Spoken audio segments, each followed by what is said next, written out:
Durga, Lakshmi and Saraswati.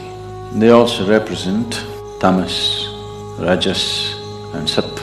Sattva will touch you. Saraswati never happened. That means you are in the cycle, you're in the trap of life and death. If you are aware enough, little supports that nature offers is good to make use of. This is the first night of Navratri, and this night and this day, the coming day after this, is dedicated to the feminine nature of the divine. Durga, Lakshmi and Saraswati are used as the symbols of these three dimensions of the feminine. They also represent the three basic qualities of existence: tamas, rajas and sattva. Tamas literally means inertia. Rajas means activity, passion. Sattva, in a way, is breaking of boundaries, dissolution, melting and merging. Among the three celestial objects to which the very making of our bodies are very deeply connected, the earth, the sun and the moon. Mother Earth is considered tamas. The sun is rajas, moon is sattva.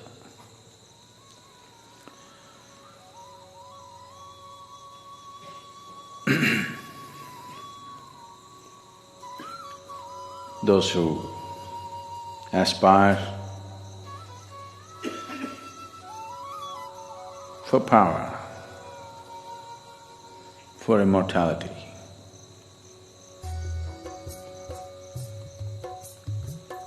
for strength, they will worship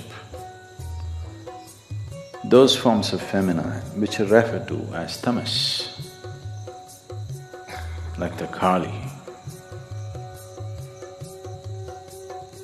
or the Mother Earth. Those who aspire for wealth, for passion, for life, and various other gifts that the material world has to offer. They naturally aspire towards that form of the feminine, which is referred to as the Lakshmi or the sun.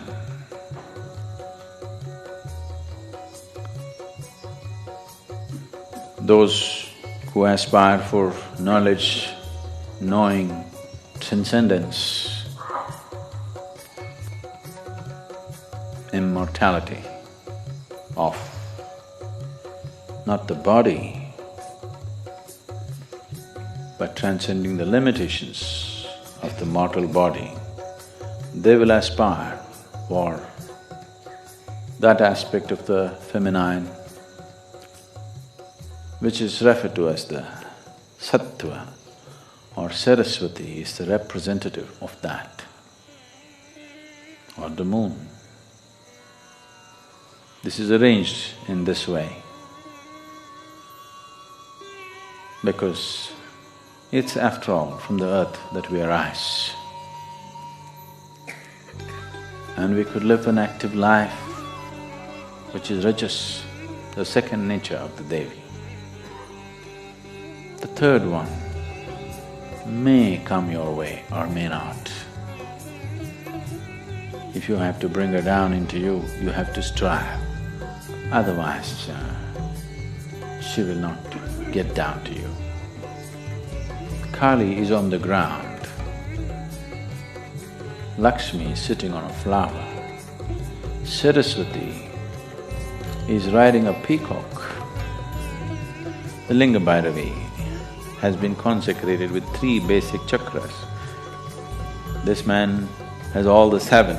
She has only 3 chakras to represent these 3 dimensions of tamas, rajas and sattva.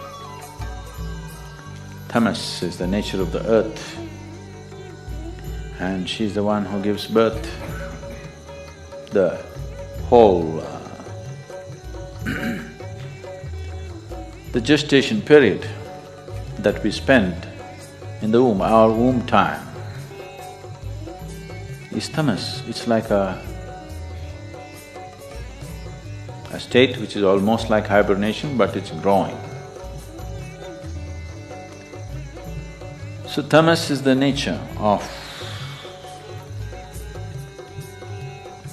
the earth, of your birth. The moment you come out, then you start activity, rajas begins. If you are aware enough or fortunate enough, sattva will touch you. Otherwise, the color of rajas,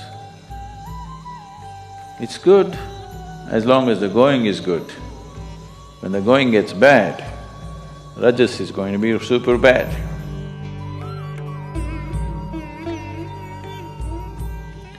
So what was absolute inertia now has become a dynamic rajas.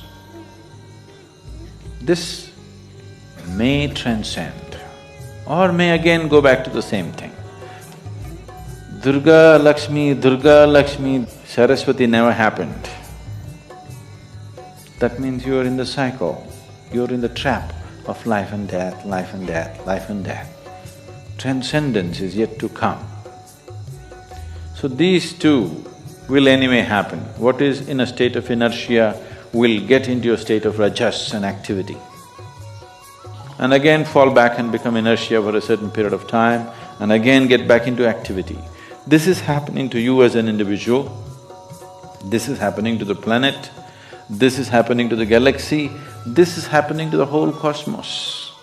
It goes into a state of inertia and then becomes dynamic and again goes into a state of inertia.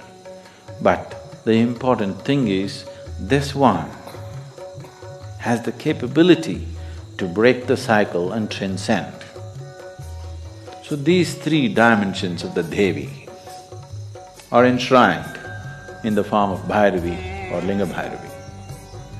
You must be able to draw these 3 dimensions of existence and sustenance for yourself, because you need all these 3. The first 2 are needed for your survival and well-being. The third is an aspiration to go beyond. So Navratri starts off with this not only fabulous symbolism, it is also energy-wise true every month. It is not just once in a year. Every month after Amavasya, the first 3 days are like this.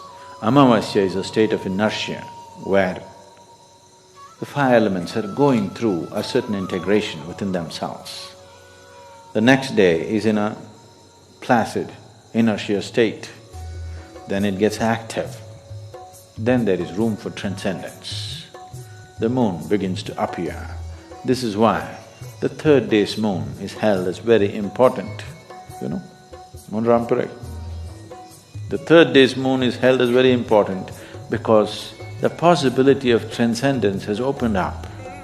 What was in a state of inertia and then in a state of activity and entanglement now has opened the possibility of transcendence.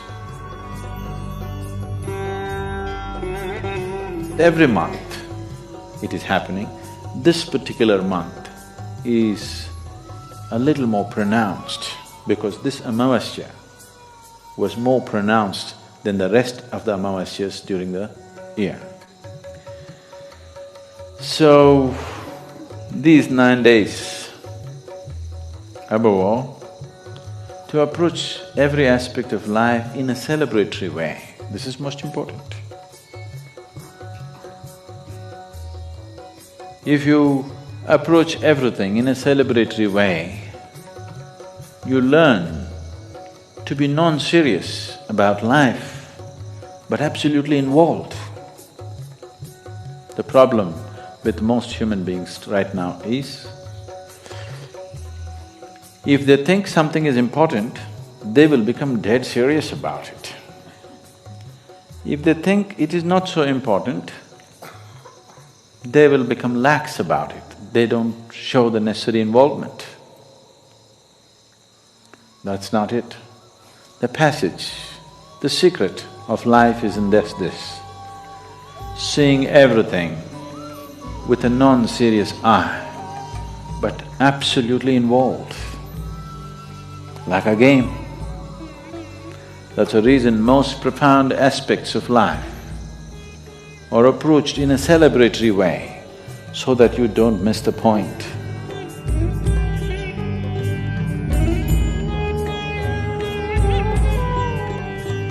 So, this Navratri,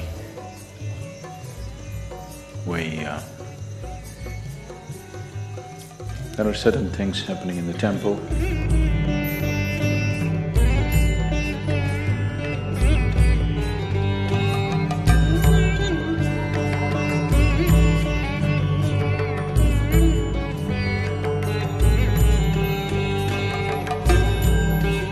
Making use of little supports that nature offers is good to make use of.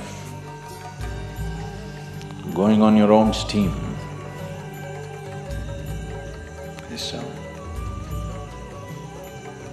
not impossible. Not many people made it, that's all.